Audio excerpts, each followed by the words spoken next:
Students, welcome to RM English classes. आ रही है आज जो इंटरमीडिएट क्लास 12 का पेपर हुआ है 2022 का, उसका हम देखते हैं।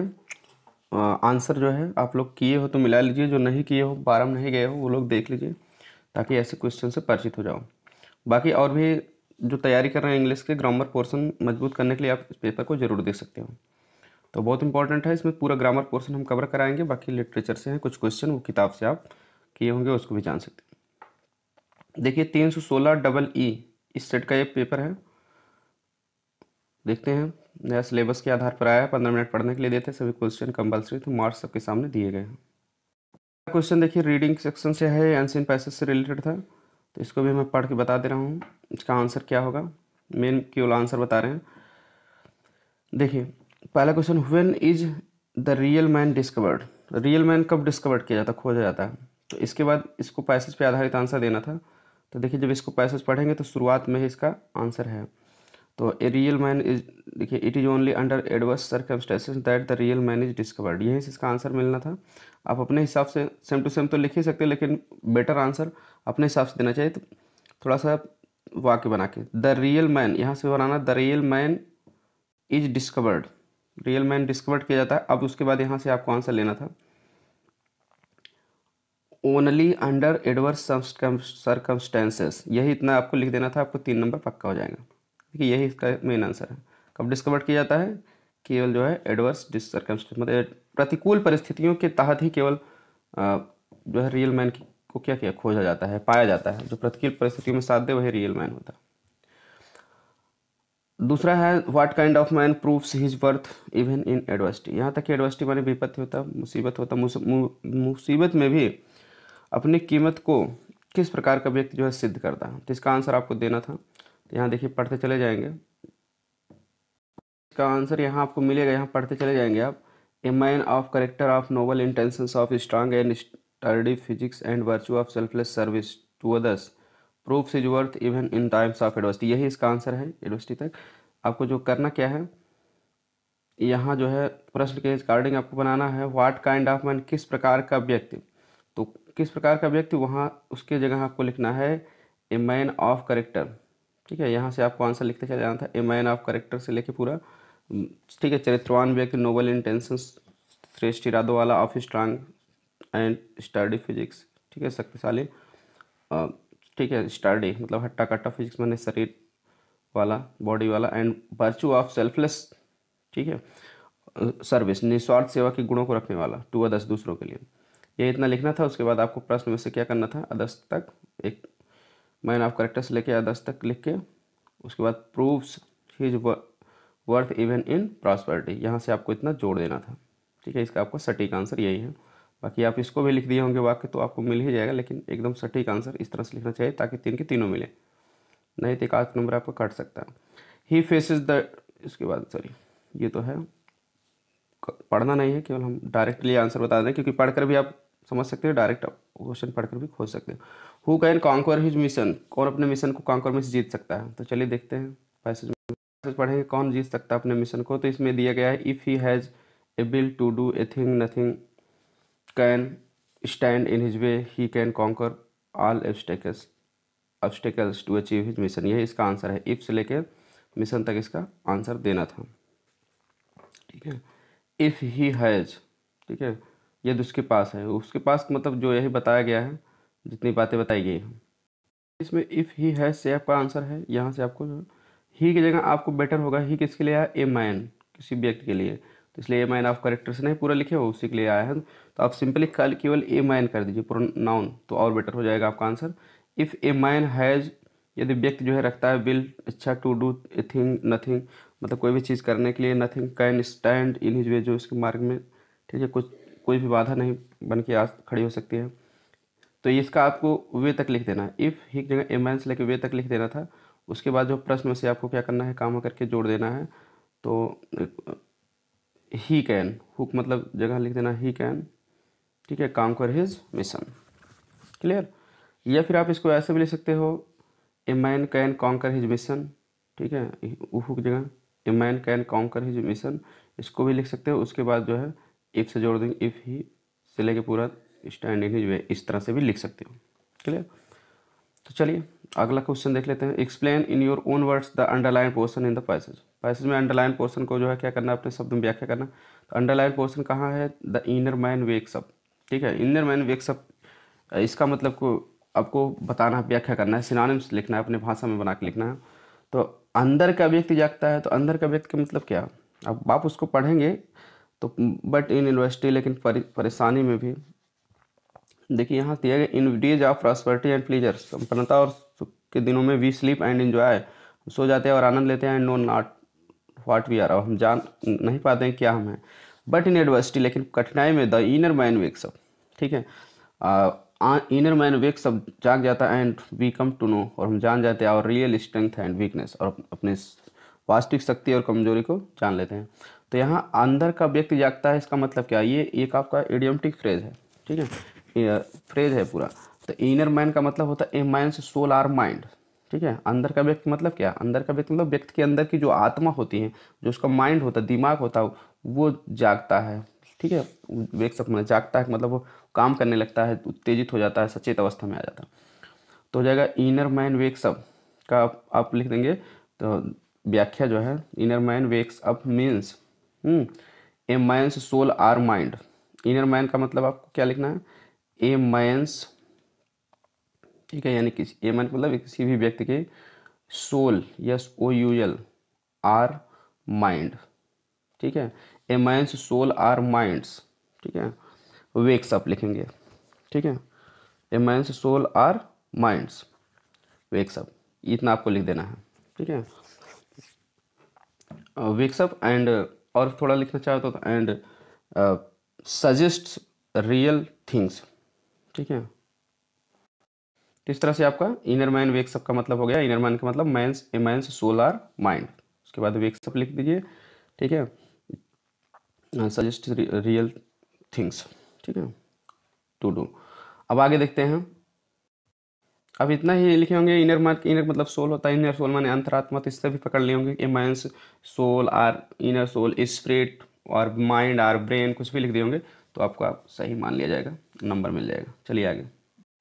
आगे है आपका दिया गया है, which word in the passage is opposite of selfish. निम्न पैसेज में सेल्फिश का अपोजिट क्या है? तो सेल्फिश का मतलब होता है स्वार्थी। ठीक है, तो जो स्वार्थी होता है, स्वार्थ की भावना होता है, तो सेल्फिश का अपोजिट आप जो है पैसेज में जब पढ़ेंगे ना तो आपको मिलेगा। तो दिया गया है सेल्फलेस सर्विस। सेल्फिश माने स्वार्थी, यानी स्वार्थ की भावना। अब इसमें सेल्फलेस क्या है? उसका सीधे सीधे अपोजिट है। ठीक है, तो आप opposite of selfish is selfless, यही लिख देना आप। ठीक है, या सेल्फलेस सर्विस भी लिख दिए होंगे तब भी चल जाएगा। ठीक है, सेल्फलेस सर्विस टू अदर्स, जो इतना लिख देंगे। ठीक है, तो मेन आपका सेल्फलेस है इसका अपोजिट। चलिए आगे। तो इसमें जो है सेल्फिश का अपोजिट वर्ड पूछना था, तो सेल्फलेस हो गया। किताब में आपको पेपर में सेम टू सेम मिला। Which word in the passage means misery. Misery किसका मतलब है पैसेज में? तो चलिए देख लेते हैं। मिजरी का सिनोनिम बताना। मिजरी माने दुख का समय, बुरा। कि इसमें पांचवी लाइन में सेम टू सेम आपको मिल रहा है एडवर्सिटी। मिजरी माने बुरा वक्त, एडवर्सिटी माने भी होता बुरा वक्त। अगर अपोजिट पूछा होता तो प्रॉस्पेरिटी होता, लेकिन एडवर्सिटी मीनिंग पूछा है, एडवर्सिटी हो जाएगा। ठीक है, एडवर्सिटी माने भी मिजरी, मिजरी मतलब बुरा वक्त, दुख का समय। ठीक है, विपत्ति, तो एडवर्सिटी माने भी विपत्ति होता है। ठीक है, चलिए आगे देखते हैं। देखिए अगला क्वेश्चन जो आपको दिया गया है, what does the word obstacle mean in the passage. Passage में जो है ऑब्स्टेकल शब्द आया, उसका क्या मीनिंग है? तो आपको, ठीक है, ये नहीं बताया कि फ्रॉम मतलब पैसेज में विच वर्ड है, कौन सा शब्द है जिसका मतलब है ये ऑब्स्टेकल, ये नहीं पूछा। इसमें क्या है, ऑब्स्टेकल का मतलब क्या है। ठीक है, तो पैसेज में जो ऑब्स्टेकल शब्द, ऑब्स्टेकल में से होता है बाधा है, तो इसका सिनोनिम्स आपको बता देना है। सिनोनिम्स होता है हिंड्रेंस, HINDRANCE, हिंड्रेंस लिख दीजिए, डिस्टर्बेंस लिख दीजिए, मतलब बाधा से रिलेटेड कोई भी वर्ड आपको लिख देना था। आपके जो है अनसीन पैसेज में भी आपको वर्ड पावर इस तरह से पूछ लिया जाता है सिनोनिम्स एंड टाइप्स के रूप में। देखिए सेक्शन भी आपका आया था कि 100 से 150 वर्ड में आर्टिकल मतलब निबंध लिखना था। पहला देखिए इंपॉर्टेंस ऑफ डेमोक्रेटिक वैल्यू, प्रजातांत्रिक मूल्यों का महत्व बताना है। तो प्रजातंत्र का महत्व आप बिल्कुल बता सकते थे 100 से 150 वर्ड में। डाउरी सिस्टम, ये भी आप बता सकते हैं। दहेज प्रथा। विजन इन लाइफ, जीवन में विजन माने उद्देश्य क्या है, आपका मकसद क्या है, लाइफ में क्या होना चाहते हो। तो ये आपका एम ऑफ लाइफ या एम्बिशन ऑफ लाइफ, ये मोस्ट इंपॉर्टेंट निबंध था, जिसको हम बताए भी थे। डाउरी सिस्टम, ये सब बताए थे इंपॉर्टेंट, ये सभी हर साल पूछे जाते थे। तो ये vision of life same to same फंसा है, मैं बताया था उन साल पेपर में भी, मॉडल पेपर में भी, और इसका लिंक भी दिया था वीडियो भी बनाई थी, मोस्ट इम्पोर्टेंट निबंध था। आप आई होप इसको जरूर लिख लिए होंगे। निबंध हो गया। लेटर में देखिए क्या था, letter to editor of national daily, तो ये संपादक को पत्र लिखना है नेशनल डेली, ठीक है, एक राष्ट्रीय समाचार पत्र है, उसके संपादक को लिखना है, राष्ट्रीय समाचार पत्र के संपादक को लिखना था। शोइंग योर कंसर्न, अपना चिंता जाहिर करना था, दिखाना था, over high rise in water tax, water का जो टैक्स है, जल का कर जो है वो हाई राइज, ऊंची तरफ से राइज मीन्स बढ़ रहा है, तो बढ़ रहा है, तो इसके प्रति आपको लिखना था, उसमें प्रकाशित कराना था। तो एडिटर के ऊपर भी आपको बताया गया था, जरूर आता है। अब देखिए अगला क्या है, write letter to the principal of your college for free studentship. Free studentship मतलब शुल्क माफ़ी होता है, जो फीस माफ़ी उसी को कहते हैं। टू इनेबल यू, आपको ताकि योग्य बना सके, टू स्टडी फॉर मीन्स आगे पढ़ाई करने के लिए। कुल मिला के इसमें बहुत सरल था, ये कक्षा 10 में भी बताया गया था आपको, यहाँ भी बताया गया था, सिंपल है, आप जरूर लिख लिए होंगे। दोनों में से एक कि प्रिंसिपल को पत्र लिखो कॉलेज के, उनको कहो कि आपकी फ़ीस जो है माफ़ कर दे, ताकि आप इनेबल यानी योग्य हो सको आगे की पढ़ाई करने के लिए। तो सिंपल ही है, आराम से आप लिख लिए होंगे आई होप। चलिए देखते हैं सेक्शन सी, ग्रामर देखते हैं फटाफट। Choose the correct option to answer the following questions, सही आप आंसर बताना है। 10 नंबर का देखिए आया है, 5 question objective type. The country ruled by a king, एक ऐसा देश जो किसी राजा के द्वारा जिस पर शासन किया जाए। तो देखिए इसमें क्या हो जाएगा, मोनार्की, मोनार्क मिस होता है राजा, रूलिंग किंग को मोनार्क कहते हैं। आर्क मिस होता है हेड, आर्किंग, इसमें रूट वर्ड है ARCH, मन मतलब एक, तो एक मतलब ए हो जाएगा। एक ही राजा के द्वारा मतलब शासन किया जाए, एक ऐसा देश जहाँ एक ही राजा शासन करे बार बार, ठीक है, तो उसको मोनार्की कहते हैं। अब देखिए यहाँ और क्या नहीं हो सकता, डेमोक्रेसी माने प्रजातंत्र, तो प्रजा चुनेगी, जैसे इंडिया में प्रजातंत्र है, इंडिया प्रजा चुनती है, तो वो तो है नहीं। अब मोनार्की मतलब एक ही लोग चुन रहे हैं, वही बार बार हो रहे हैं, ठीक है, बिना चुनाव के ही। अब मैट्रियार्की, ठीक है, मैट्रिक मतलब मदर होता है, जहाँ पर मतलब कि फीमेल का शासन हो, मदर के द्वारा शासन किया जाए, ठीक है। ओलिगार्की मतलब ओलिगार्की माने कुछ ही लोगों का, ठीक है, ruled by a few people, कुछ ही लोग शासन करें तो उसको ओलिगार्की कहते हैं। तो ये तीनों हो नहीं सकता है, ठीक है, बी वाला दूसरा एकदम 100% सही। देखिए आगे जो है आपका दिया है आइटेस्टस फ्रेज है, ये इसका क्या मतलब होता है। आइटेस्टस मतलब होता है कोई काम लगातार करना, तो कंटिन्यूसली, ठीक है, तो कंटिन्यूसली इसका सही आंसर। किस तरह से इसका कंटिन्यूसली हो, क्योंकि इसका मीनिंग होता है इन वन कंटिन्यूस पीरियड, एक ही पीरियड में लगातार रहना आपके, ठीक है। प्रोज में भी आया था कि वो आइटेस्टस मतलब लेटर रहा था, लगातार वो सो रहा था, ठीक है, जो रेड ट्रैपसेलर वाले में था। चलिए देखते थे, इसमें बी हो गया। दूसरा हो जाएगा सिनोनिम्स ऑफ लॉडेबल। लॉडेबल का सिनोनिम्स होता है, लॉडेबल माने होता है, लॉर्ड मीन्स होता है प्रेज, प्रशंसा करने, तो लॉडेबल माने प्रशंसा करने के योग्य यानी कि प्रेजवर्दी, पहला हो जाएगा, ठीक है। One should not abuse his father, इसमें आपको क्या बताना है, एरर बताना, कहाँ पर एरर है, गलती है। तो देखिए वन के साथ हमेशा वन एपोस्ट्रोफी एस आता है, तो इसलिए हिज नहीं होगा, तो हो जाएगा आपका एरर बी में हो जाएगा, दूसरे में हो जाएगा। एंटोनिम्स स्टिल माने बासी होता है, इसका एंटोनिम्स बताना, तो बासी का एंटोनिम्स होता है ताज़ा, ठीक है, फ्रेश हो जाएगा। आगे आपको देखिए change any one of the following to indirect speech, किसी एक को इनडायरेक्ट में बदलना है। तो you said to him are you a fool, तो इसमें जो सीधी सी बात है इंट्रोगेटिव है, तो सेड टू का आप आस्क्ड कर दीजिए, यू आस्क्ड हिम, उसके बाद जो है इफ़ लग जाएगा फर्स्ट टाइप, ठीक है, हिम के बाद इफ़ हो जाएगा, फिर यू का जो है हिम के अनुसार ही हो जाएगा, आर का वाज हो जाएगा, he was a full stop हो जाएगा।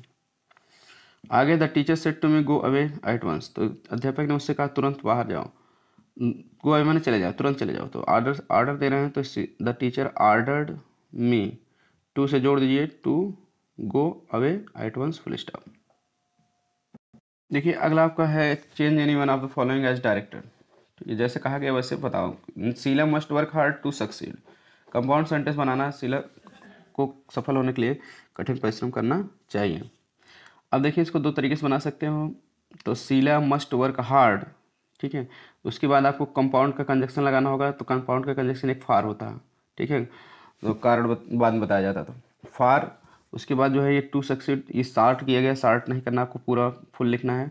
Sheila must work hard for she want to succeed कर दीजिए, सी वांट्स टू सक्सीड, तब आपका सी वांट्स कर दीजिए, यहाँ टू के पहले सी वांट्स सब्जेक्ट और वर्ब लगा दिए, तभी तो कंपाउंड होगा, और उसके बाद टू सक्सीड जोड़ दीजिए, ठीक है, ठीक, she wants to succeed. Sheela कठिन परिश्रम करना चाहिए क्योंकि वह सफल होना चाहती है, इस तरह से लिख सकते हैं। और एक तरीका इसका और है, ठीक है, Sheela wants to succeed, Sheela सफल होना चाहती हैं, so she must work hard, तब सी इधर हो जाएगा, दोनों सही है, क्लियर।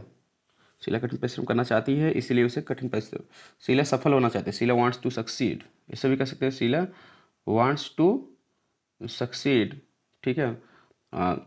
सफल होना चाहिए, सो सी मस्ट वर्क हार्ड, ऐसे भी कह सकते हो, या इधर वाला पहले कह सकते हो, Sheela must work hard for she wants to succeed. ये दो तरीके इसके बनाने के। We eat to live, complex sentence बनाना है तो वी ईट सो दैट से बना देना है इसको, हम खाते हैं सो दैट, ताकि वी मे लिव हो जाएगा, ताकि हम जीवित रह सकें, इसका ये आपका कॉम्प्लेक्स सेंटेंस होगा।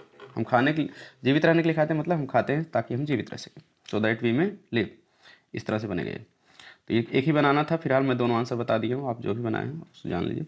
Change any one of the following as directed, switch off the fan, fan को स्विच ऑफ कर दो, बंद कर दो। तो अब क्या है ना, क्या है पैसिव वॉइस, तो लेट से बनेगा let the fan be, switch का स्विच ऑफ हो जाएगा, let the fan be switch off. Every rose has a thorn, प्रत्येक गुलाब में कांटा होता है, तो इसका आपको नेगेटिव सेंटेंस बनाना था।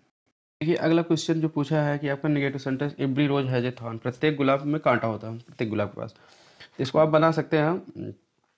इसका करेक्ट आंसर होगा, नेगेटिव बनाना, अर्थ वही रहना चाहिए।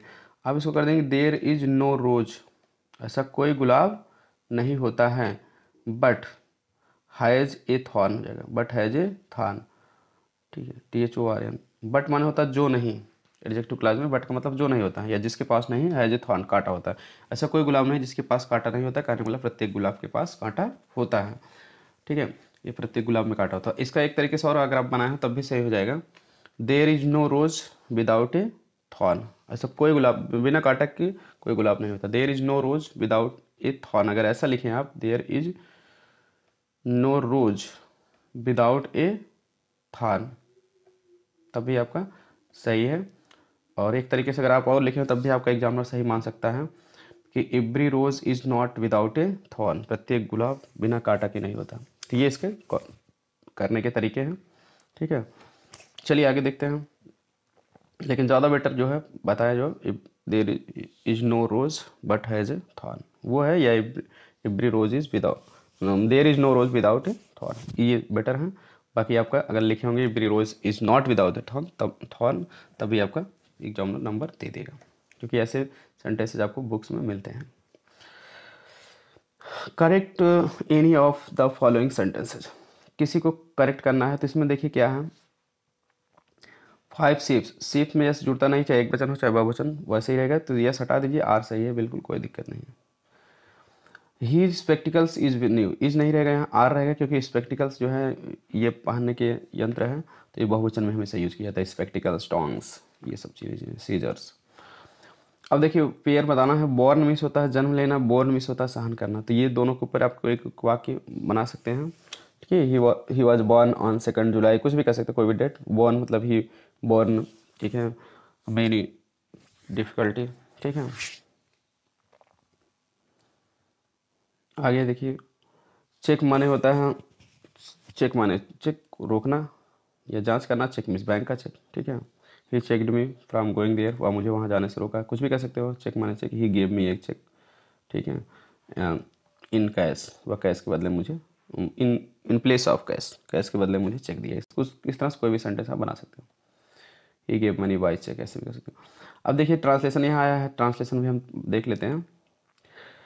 हमें पालतू और मूक पशुओं की तरह किसी के पीछे नहीं चलना चाहिए, ठीक है। वी शुड नॉट, हमें नहीं चलना चाहिए, we should not run after anyone, हमें किसी के पीछे नहीं चलना चाहिए। Like pet and dumb animals, like माने तरह, पेट माने पालतू, डम मतलब मूक होता है या गूंगा होता है, DUMB एनिमल्स। आगे, जीवन के संघर्षों एवं आने वाले खतरों का निर्भीकता एवं साहस के साथ सामना करना चाहिए, तो कहने मतलब हमें सामना करना चाहिए, सब्जेक्ट भी लगा सकते हैं, बिल्कुल हमें शुरुआत में दिया। वी शुड फेस, हमें सामना करना चाहिए, ठीक है। किसका सामना करना चाहिए, ठीक है, जीवन के संघर्षों एवं आने वाले खतरों का, ठीक है। द स्ट्रगल्स ऑफ लाइफ, या लाइफ स्ट्रगल्स भी कह सकते हो, जीवन के संघर्षों का, या the struggles of life, and और आने वाले खतरों का, एंड कमिंग डेंजर्स, ठीक है, कैसे करना चाहिए, निर्भीकता एवं साहस के साथ, with boldness and courage. Boldness माने होता है निर्भीकता, BOLDNESS, करेज COURAGE। आगे भविष्य, ठीक है, अगर जो लोग ऐसे लिखे होंगे विथ बोल्डनेस एंड करेज नहीं लिखे होंगे, बोल्डली एंड करेजियसली, उनका भी चल जाएगा, तब विथ नहीं लगेगा। भविष्य चाहे कितना भी उज्जवल एवं लुभावना हो, हमें उस पर भरोसा नहीं करना चाहिए।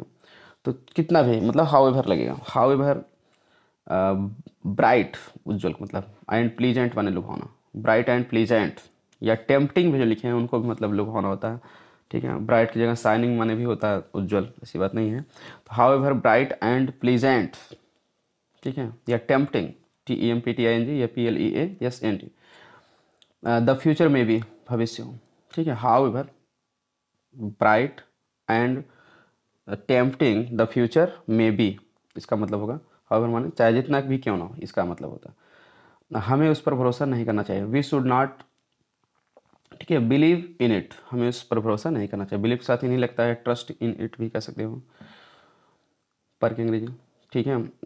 आन नहीं लगेगा क्योंकि ट्रस्ट या बिलीव के साथ ही नहीं लगता। हमें बीती हुई बातों को बार बार सोचना नहीं चाहिए, ठीक है।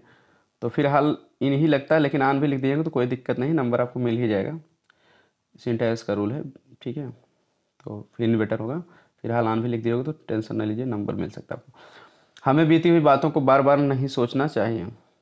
तो we should not think again and again, हमें बार बार नहीं सोचना चाहिए। किसको नहीं सोचना चाहिए, बीती हुई बातों को। तो पास्ट थिंग्स कह दीजिए, पास्ट माने बीता हुआ।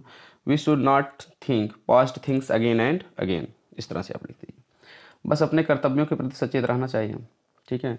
बस अपने कर्तव्य पर सचेत रहना मतलब only we should be conscious, केवल हमें सचेत रहना चाहिए, या बस हमें सचेत रहना, बात एक ही है। Only we should be conscious, अपने कर्तव्यों के प्रति मतलब टू आवर ड्यूटीज, टू में सो गया के प्रति, टू आवर ड्यूटीज या टुवार्ड्स आवर ड्यूटीज भी लिख दिए होंगे तब भी चल जाएगा। चलिए आगे बढ़ते हैं। आगे देखिए आपका लिटरेचर पोर्शन आया है, मतलब किताब से ये है, इसको आप आराम से लिखाया गया था, पढ़ाया गया था, सारे क्वेश्चंस उसी में से आए हैं, जितना हम तैयारी करवा दिए थे कोचिंग में।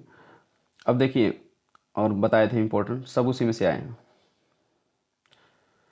क्वेश्चन क्या है कि what did हैमल say about the language and its importance. Mister हैमल भाषा और इसके महत्व के बारे में क्या कहे थे कि भाई भाषा, अपनी मातृभाषा आनी चाहिए, उसका बहुत महत्व होता है, ठीक है। नहीं तो अपने देश में रहकर अपनी भाषा को न जाने तो उसके बारे में क्या है, तो ये सब आपको लिखना था, कोई महत्व नहीं। What did the instructor do to train Douglas. Douglas को ट्रेन करने के लिए, प्रशिक्षित करने के लिए इंस्ट्रक्टर मतलब जो निर्देशक था, यानी कि उनका निजी शिक्षक था, टीचर था, उसने क्या किया था, ट्रेनर। तो सीधी सी बात है, उनकी चारों पट्टी वगैरह बांधा था, उसके बाद उनको तैरना सिखाया था टुकड़ों टुकड़ों में, फिर बाद में होल कर दिया था। तो इस तरह से पूरी तरह से सिखा दिया था, तो ये सब आपको लिखना था। Peddler, what did the peddler consider world as a trap. संसार को एक चूहेदानी के रूप में जो है पेडलर कैसे समझता था, क्यों समझता था चूहेदानी।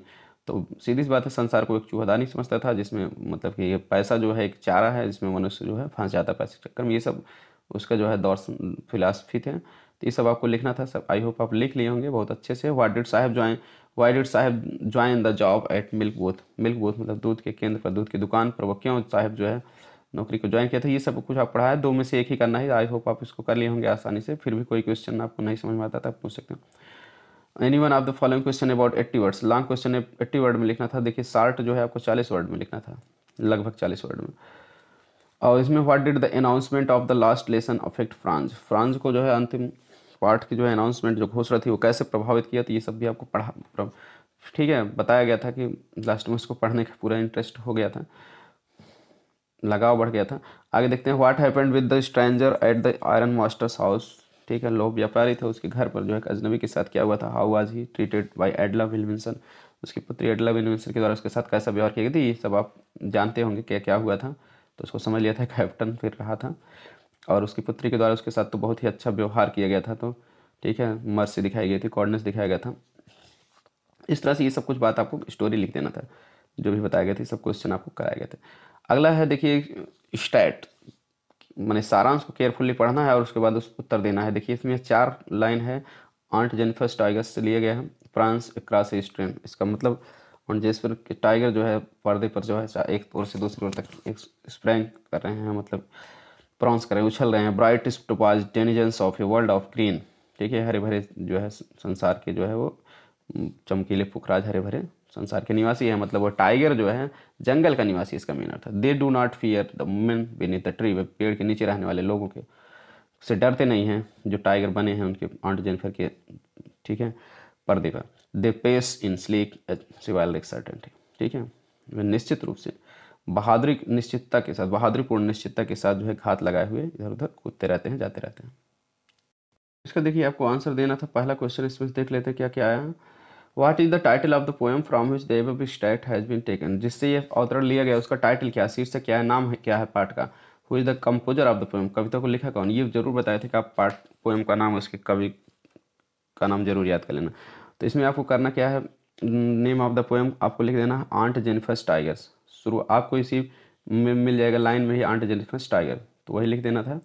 The title of the poem is ऑन्ट Jennifer's tigers, ये लिख देना है। देखिए शुरुआत में ही है आपके, यहीं से आपको लिख देना था ऑन्ट जेनिफर्स टाइगर्स, इसी में से आपको पूरा लिख देना था। चलिए आगे देखते हैं। ये आपका टाइटल हो गया Aunt Jennifer's tigers. The title of the poem is, ठीक है, the title of the poem is का दो, या title of the poem from which the above extract has been taken is, यहाँ भी लिख सकते हैं ऑन्ट जेनिफर्स टाइगर। एक क्वेश्चन हो गया इसमें। अगला क्वेश्चन में who is the composer of the poem, कविता के कंपोजर कौन है, यानी लिखने वाले कौन है। आपको लिख देना था the composer of the poem is, ठीक है, कविता के लिखने वाले हैं या रचयिता, कंपोजर मतलब लिखने वाले, रचयिता हैं कौन है। उसके बाद आपको नाम लिख लेना है इसका, ADRIENNE, एड्रीन रिच, एड्रीन रिच, ये इसको लिख के हैं, एड्रीन रिच इसकी लिख क्या है, ठीक है, कौन है इसकी लिख के, एड्रीन रिच। स्पेलिंग पे ध्यान देना, ADRIENNE, एड्रीन रिच, ठीक। चलिए आगे देखते हैं। अगला क्वेश्चन इसमें क्या पूछा, give the central idea of the extract in about 25 words. अवतरण का जो है सेंट्रल आइडिया लिखना है, जो भी दिया गया है इसमें 4 लाइन, वही 25 वर्ड में। तो सेंट्रल आइडिया आप इसका याद किए होंगे तो वही लिख देना था, लेकिन शुरुआत से ही लिखना था, बहुत बड़ा नहीं लिखना था, लास्ट वाली बातें कुछ नहीं लिखना था, 4 लाइन में जितना आई है वही बातें लिखना था आपको।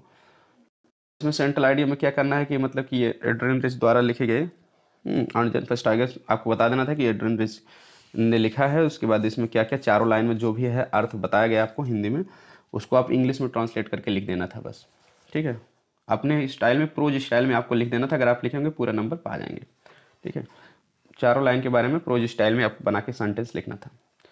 Write down the rhyming words in the above extract, उपयुक्त अवतरण का जो है राइमिंग वर्ड्स बताइए, लिखो। तो चलिए देख लेते हैं राइमिंग वर्ड्स, तुकांत शब्द। राइमिंग वर्ड्स जो होते हैं ना लास्ट में आते हैं, ध्यान से पढ़ेंगे तो आप कहेंगे जैसे स्क्रीन और ग्रीन, ये एकदम राइमिंग वर्ड्स हैं, बिल्कुल सही, एकदम पढ़ने में आ रहे हैं, लास्ट में आते हैं।